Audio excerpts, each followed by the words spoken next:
Good evening. Welcome to the NROL-57 launch webcast.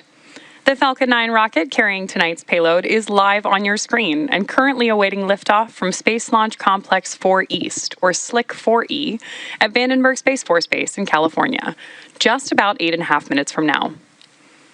Hi everyone, my name is Ronnie Foreman and I am a senior sales manager here at SpaceX.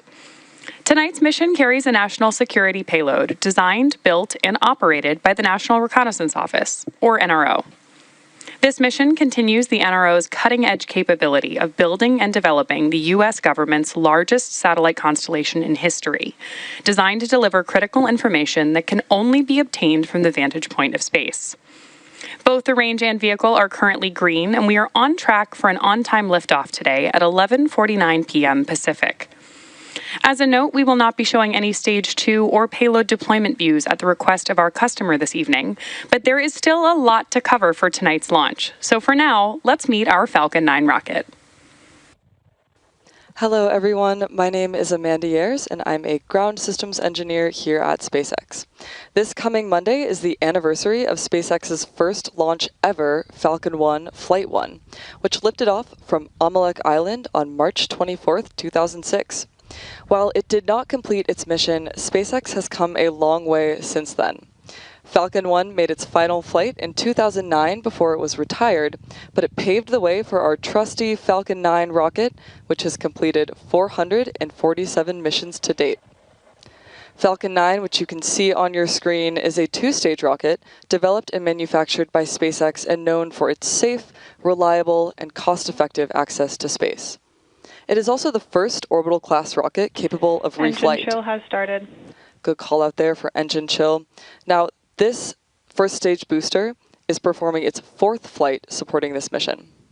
Together, Falcon 9 and Falcon Heavy have completed more than 450 launches and over 380 reflights. Today, this first stage booster will be attempting to return to Earth and land at Landing Zone 4 at Vandenberg Space Force Base. Rapid reusability of this kind drastically reduces launch costs, helps increase launch frequency, and enables a wide array of new government, commercial, and scientific opportunities in space. Lowering the cost of access to space is helping us take... Stage 1 RP1 load is complete. Good call out there for Stage 1 RP1 load. Lowering this cost of access to space is a major part in taking humanity's next steps into the solar system, whether low Earth orbit, geosynchronous orbit, interplanetary, or even deep space. Now, when costs are lower, government and commercial customers can launch more missions, which helps accelerate development. This also helps commercial satellite and private research customers afford to launch more projects to space, which helps stimulate innovation in turn here on Earth. Missions like SpaceX's Transporter and Bandwagon rideshare programs help make access to space even more affordable by sharing the cost of a single launch across many customers. So all of this is to say, reusability is the key innovation that is making space more accessible for the industry as a whole. Now back to tonight's mission. Both the weather and vehicle continue to look good for an on-time liftoff. Let's talk about what to expect in the lead-up. Coming up shortly, the Transporter Erector, or the TE, will retract away from the Falcon rocket. The TE is the large truss structure that you see just to the right of Falcon 9 on your screen. The first stage is connected to a launch mount at the base of the TE, but the TE is hinged and will retract about 2 degrees. Tanks are pressing for strong back retract. There's confirmation from Mission Control that we're pressurizing the tanks on Falcon 9 in preparation for that retraction we were just talking about. Now again, the TE is going to pull away just about 2 degrees away from Falcon 9 in preparation for liftoff, and that will begin by opening up the clamp arms around the base of the fairing. So hopefully we'll have a view of that for you in just a couple of seconds. You may also hear the TE referred to as the strongback by our mission control team, and it does a lot of heavy lifting in the lead up to launch. The strongback is designed to transport, raise, and support Falcon 9 with the launch pad. There's confirmation that lowering has started, and we're getting a great view of those clamp arms opening up on your screen there. Falcon 9's payload fairing is about 17 feet in diameter, so just for a quick frame of reference, the fairing on your screen would house roughly an average-sized fire truck. The TE is equipped with umbilicals, or flexible lines, that are used to route the vehicle's fluids, power, and telemetry from the ground systems to the rocket and payload, until Falcon 9 switches to internal power and clears the launch pad. You can see the TE pulling away from Falcon there. And just at liftoff, we'll see it move back to a full 45-degree retraction to clear the way for Falcon 9's ascent. At this point in the countdown, both the first and second stages are nearly fully loaded with 1 million pounds of rocket-grade kerosene fuel and liquid oxygen. The first and second stages should finish propellant loading about a minute apart from each other. We're expecting the call-out for first stage completion at the T-minus 3-minute mark, and the second stage call-out should be at T-minus 2 minutes.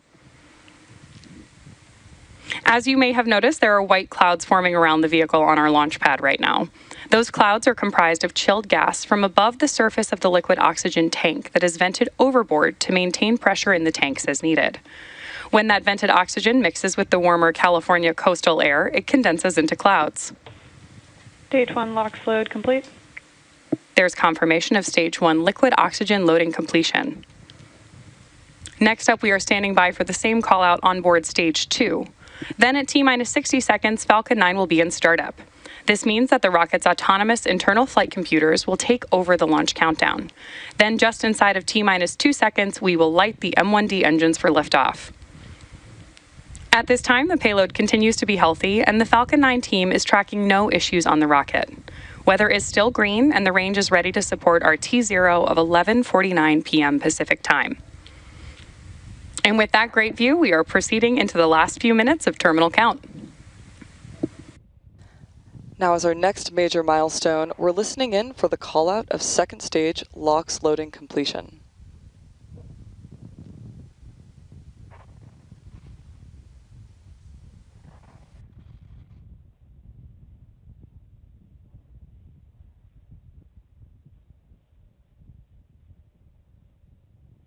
There you see a great view of those white clouds. Stage 2 LOX load complete. Great confirmation of Stage 2 LOX loading completion. So the first and second stages are now fully loaded with over 1 ground million. gas closeouts. Confirmation of gas closeouts beginning, and you may begin to see a noticeable increase in white cloud formation near the vehicle. This is the result of a nominal ground side process where the TE liquid oxygen feed line is vented down ahead of liftoff. If you listen closely, you can actually hear the sound of that large line venting down on the launch pad. Standing by now for confirmation of Falcon 9 in startup at T-minus 1 minute. Falcon 9 is in startup.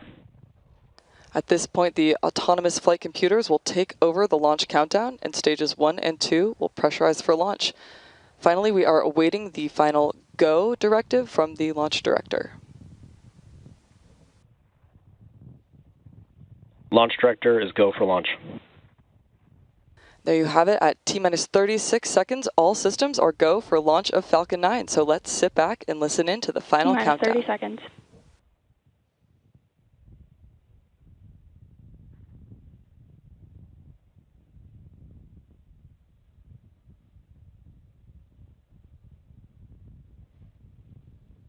T-minus 15 seconds. 10, 9, 8, 7, 6, 5, 4, 3, 2, 1. Ignition. Liftoff of the Falcon 9. Go SpaceX, go NROL-57.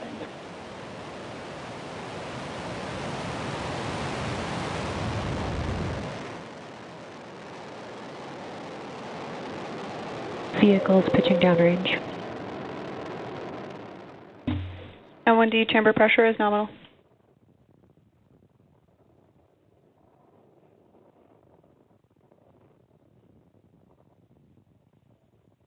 At T plus 30 seconds and counting, Falcon 9 has successfully lifted off from Slick 4E at Vandenberg Space Force Base in California.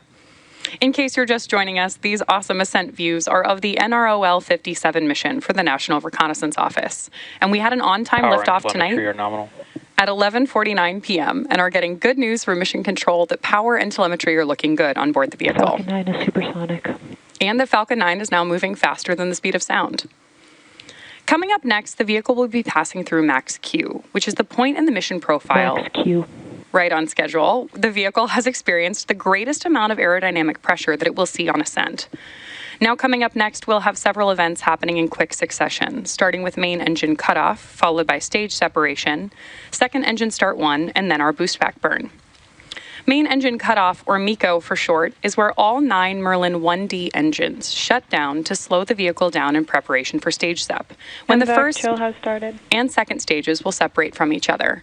We also heard that call out from Mission Control that we're chilling our second stage engine in preparation for startup. The MVAC engine on the second stage will light for the first time during second engine start 1, which we'll hear called out as SES1. This engine burn will last for several minutes and propel the second stage and the payload to their intended orbit. Our boost back burn will assist the first stage in returning to its recovery location at landing zone 4, also at Vandenberg Space Force Base. In addition to these major events, the fairing halves will separate about 30 seconds after SES1. So keep an eye out for all of those events coming up here in just a couple of seconds. But as a reminder, we won't have... Main engine cutoff. Stage separation confirmed.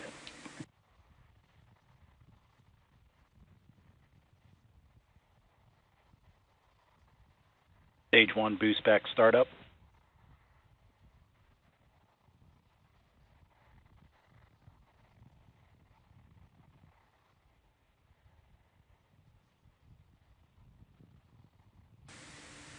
We've had confirmation now of MECO, stage separation, and boost back burn startup, and are getting incredible views from our tracking camera right now. Now, as a reminder, we're not showing any views of the Falcon 9 second stage or payload today at the request of our customer. We are, however, standing by for that call out for fairing deployment. Fairing separation confirmed. Right on schedule. Both payload fairing halves supporting today's mission are flight proven. One half is flying for its 17th time and the other for its 4th. We will, of course, be attempting to retrieve these fairing halves again today once they fall back to Earth with our recovery vessel Go Beyond. Stage 1 boost back shutdown. And we have confirmation of boost back burn shutdown. We are currently at T plus 3 minutes and 30 seconds into tonight's mission following a successful liftoff from Both Vandenberg vehicles Space. are following nominal trajectories. Good call out for trajectories. Our nominal liftoff time today was 11:49 p.m. Pacific time. And coming up in just a few minutes will be the entry burn of the Falcon 9 booster as it continues on its journey towards landing zone 4. This entry burn is the second of 3 burns that Falcon 9 will complete in its descent. Now, as a reminder, tonight's mission is a return to launch site recovery, which involves landing the first stage back at Vandenberg Space Force Base at landing zone 4, which is just a short distance from Space Launch Complex 4 East.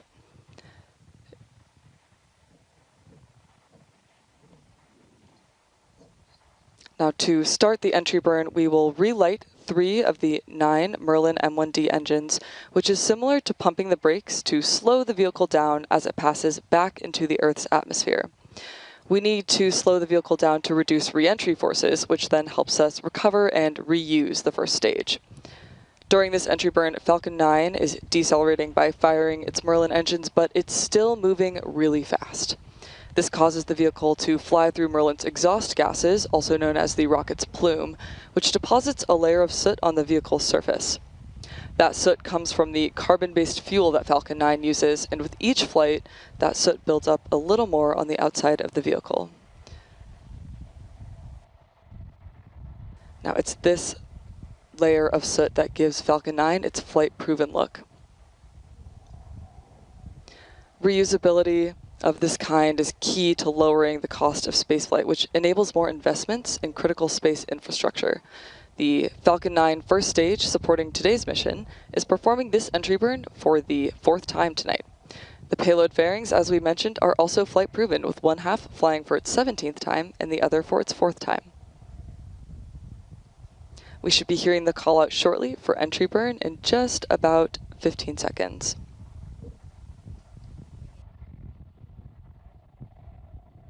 Now, as a reminder, we will not be sharing any views of our second stage this evening at the request of our customer, and we are currently awaiting views of that first stage on its descent. Stage 1, entry burn startup. Good confirmation there of entry burn startup. Now this is, again, a short burn, and it is designed to slow the vehicle down in preparation for its final landing burn.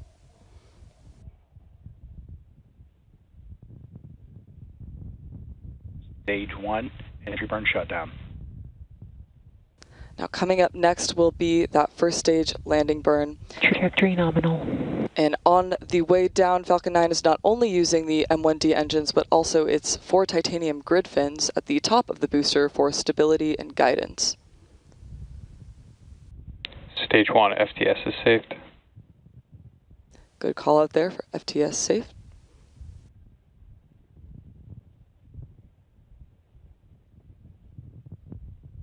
Now the Merlin M1D engines we've seen firing on that first stage are optimized for sea level performance, and Stage they 1, transonic. each achieve 190,000 pounds of thrust during ascent and descent. So to put that in perspective, Falcon 9 has a combined total thrust of more than 5 747 airplanes at full power.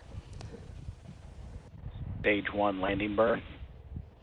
Confirmation of landing burn startup.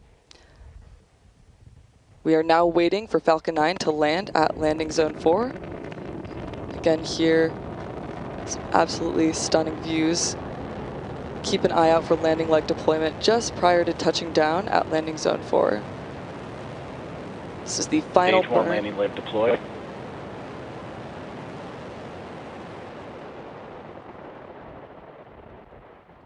Stage 1, landing confirmed. And there you heard the call out for a successful landing of our Falcon 9 rocket. Stage 2 has entered terminal guidance. This was the 4th launch and landing for this first stage booster. As we've mentioned a few times, we won't be showing any Stage 2 or deployment views at the request of our customer today. So with that picture-perfect landing of the Falcon 9 booster, we'll be bringing our webcast to a close. We'd like to thank the NRO for entrusting us with today's mission, and we'd also like to thank the Range and Federal Aviation Administration for their support. If you're interested in more launch coverage, be sure to check out spacex.com/launches and follow @SpaceX on X for the most up-to-date information. Thanks for tuning in, and we'll see you again soon.